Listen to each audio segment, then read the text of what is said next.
बरसों पुरानी बात है। एक गांव में देवदत्त नाम का ब्राह्मण अपनी पत्नी देवकन्या के साथ रहता था। उन दोनों की कोई संतान नहीं थी। आखिरकार कुछ वर्षों के बाद उनके घर प्यारे से बच्चे ने जन्म लिया। ब्राह्मण की पत्नी अपने बच्चे को बहुत प्यार करती थी।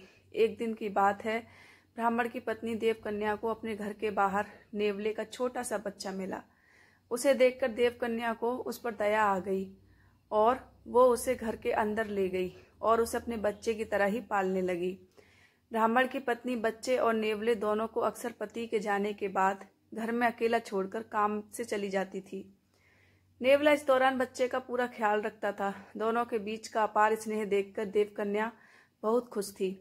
एक दिन अचानक ब्राह्मण की पत्नी के मन में हुआ कि कहीं ये नेवला मेरे बच्चे को नुकसान न पहुंचा दे। आखिर जानवर ही तो है और जानवर की बुद्धि का कोई भरोसा नहीं कर सकता। समय बीतता गया और नेवला और ब्राह्मण के बच्चे के बीच का प्यार गहरा होता गया। एक दिन ब्राह्मण अपने काम से बाहर गया हुआ था। पति के जाते ही देवकन्या भी अपने बच्चे को घर में अकेला छोड़कर बाहर चली गई। इसी बीच उनके घर में एक सांप घुस आया। इधर ब्राह्मण देवदत्त का बच्चा आराम से सो रहा था, उधर सांप तेजी से उस बच्चे की ओर बढ़ने लगा। पास में ही नेवला भी था। जैसे ही नेवले ने सांप को देखा तो वो सतर्क हो गया। नेवला तेजी से सांप की ओर लपका और दोनों के बीच काफी देर तक लड़ाई हुई। आखिर में नेवले ने सांप को मारकर बच्चे की जान बचा ली। सांप को मारने के बाद नेवला आराम से घर के आंगन में बैठ गया।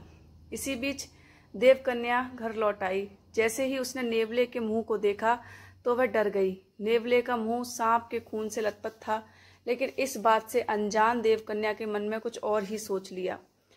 वो गुस्से से कांपने लगी। उसे लगा कि नेवले ने उसके प्यारे बेटे की हत्या कर दी है।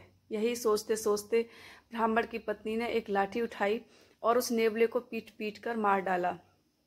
नेवले को जान से मारने के बाद ब्राह्मणी अपने बच्चे को देखने के लिए घर के अंदर तेजी से भागी।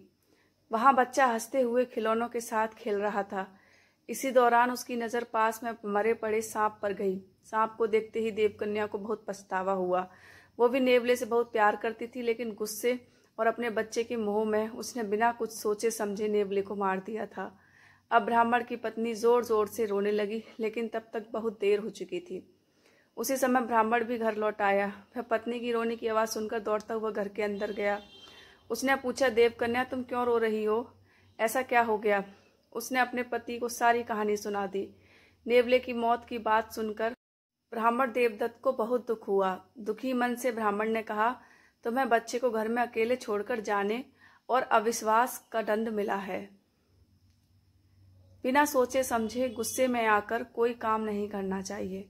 साथ ही विश्वास की डोर को कभी शक की वजह से टूटने नहीं देना चाहिए।